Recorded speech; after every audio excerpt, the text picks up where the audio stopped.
젊은이's 젊은이 ENG the most mutated ENG's back Did you miss me all day 아무튼 간에 또 한국차에 대해서 사람들이 크게 오해하시는 그런 부분들이 있는데 뭐 옵션이 후지다, 불편하다, 품질이 안 좋다 뭐 이런 얘기들을 많이 하시거든요.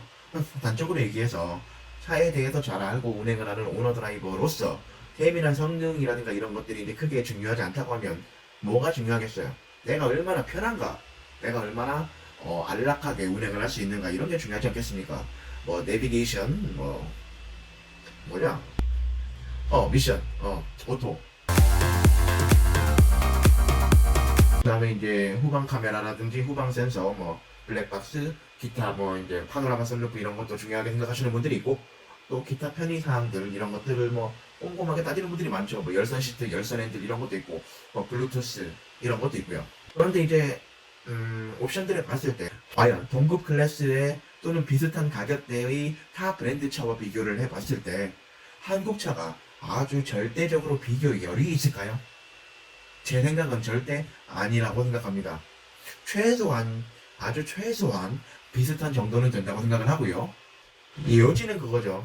좀 실용적인 기능을 또는 옵션을 중요하게 생각을 하는지 아니면은 이제 브랜드의 이미지 가치를 좀 더 중요하게 고려하는지 그 차이라고 생각을 합니다. 우리가 처음에 샤오미 제품을 뭐라고 불렀죠? 그렇죠. 대륙의 실수. 지금은 이제 여타 몇몇 브랜드, 중국 브랜드 제품도 좀 품질이 나빠졌던 예전에서 좀 좋아지는 지금으로 이렇게 많이 변화되고 있는데 그래도 우리들의 인식은 아직 퀄리티가 크게 100% 만족스러운 정도는 아닌 것 같다라고 인식을 하고 있잖아요. 아마 다른 유럽인들이 한국 브랜드에 대해서 일반적으로 가지고 있는 인식도 아마 그럴 거예요. 그런데 많은 사람들은 사실 이제 다 알아요. 한국 브랜드의 자동차가 품질이 독일 브랜드의 자동차에 비해서 후지인 건 아니다라는 거죠. 단적으로 까놓고 얘기해서 물건 못 만드는 나라는 아니라는 거예요. 독일 GDP가 47,790달러. 그러면 한국 GDP는 얼마일까요? 31,940달러예요. 물론 이제 GDP로 모든 것들을 재단할 수는 없지만 최소한 그렇게 못 사는 나라는 아니라는 거죠. 뭐 수출 규모로 봤을 때도 전 세계에서 11인가 하잖아요. 한국이. 그렇게 못난 나라는 아니라는 거죠.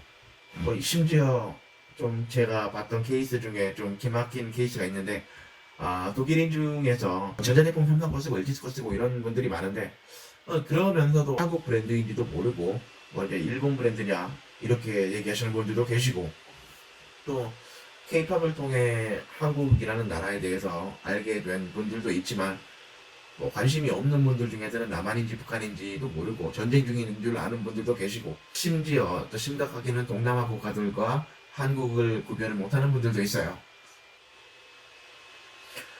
이쯤에서 이제 결론을 좀 지어봐야 되는데요. 제가 내려본 결론이 뭐냐면 한국차의 포지션이 좀 애매한 상황이라는 겁니다. 자, BMW, 벤츠, 아우디 또 기타 프리미엄 브랜드들 뭐 소위 말하는 뭐 1티어 브랜드들과는 매치업이 되기가 쉽지 않아요. 현대가. 예를 들면 독일은 실용적인 부분들을 많이 중시하기 때문에 보통 이제 세단보다는 해치백이나 외건 모델들을 많이 구매하곤 합니다. 그런데 이렇게 세단이 많이 보이지 않는 일반적인 독일의 도로에서 세단이 보인다고 하면 거의 뭐 열에 7, 8, 많게는 8, 9은 독일 3사예요. BMW, 아우디, 메르세데스 벤츠. 이게 그만큼 이제 자부심이 이제 뿜뿜하는 거죠. 어깨가 막. 여튼 간에 제가 생각하는 현실적인 현대차와 기아차의 매치업이 될 수 있는 그런 티어는 이 티어라고 봅니다. 일반적으로 우리가 뭐 데일리카로 쓸 수 있는 또는 이제 워킹카로 출퇴근용으로 쓸 수 있는 그런 차들인 거죠. 그런 브랜드들은 보통 이제 토요타, 폭스바겐, 포드,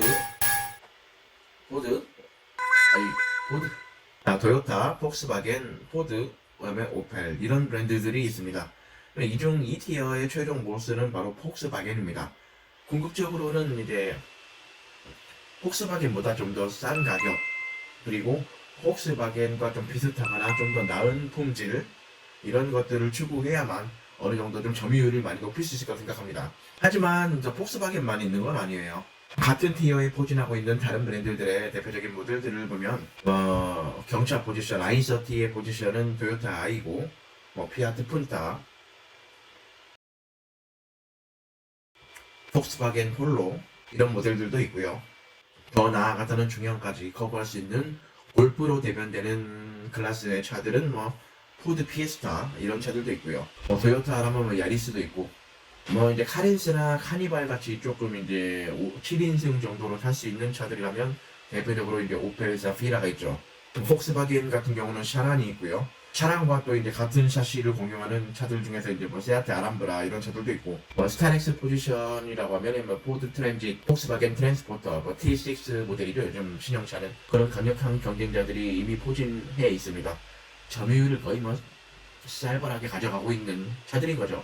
하지만 이 경차, 소형차, 중형차 그리고 SUV 이 클래스에서 현대 기아차가 점점 점유율을 높여가고 있습니다. 경차 및 준소형, 소형차 포지션은 이제 i10부터 i30가 많이 약진하고 있고요. 그리고 SUV는 소형 니로 코나부터 중형 투싼, 스포티지, 대형 산타페, 그랜드 산타페 등이 좀 보이고 있습니다. 길거리에서는 보이고 있고요. 한 100대 중에 한 10대는 한국차? 이런 느낌으로 보이고 있어요. 대략 한 2km 정도만, 1시간 정도만 느긋하게 돌아다녀 봐도 이곳 브레멘에서는 한국 차들이 되게 많이 보입니다. 투싼, 스포티지, i10, i20, i30, i40, 구아방도 봤고, 구아방 때도 봤고, 투스카니도 봤고, 폰이라는 이름으로 수출된 엑셀도 봤어요. 심지어 대우마크가 박힌 마티즈도 봤고요. 클릭도 있고, 아토스도 있어요. 아토스. 어떤 할아버지가 아토스 운전하더라고. 저로서는 이렇게 향수를 불러일으키는 차들이 되게 많습니다. 기타 베르나라든지 이런 차도 봤고 슈마도 있고 다만 이제 제가 생각하기에는 꼭 이제 브레멘의 상황을 다른 지역들도 그럴 것이다 라고 또 일반화시키기는 또 어려운 상황이죠. 또 이 동네 다르고 저 동네 다를 수가 있기 때문에 일반화를 시키기는 어려울 것 같고요. 다만 이곳 브레멘에서 한국차 보기는 그렇게 어려운 일이 아니다라는 사실인 거죠. 좋습니다. 이제 슬슬 마무리를 좀 해야 될 것 같은데요.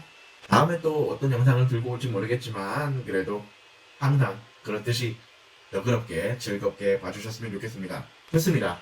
다음에 또 봐요. Cheers! 젊은이, ENG, the most mutated.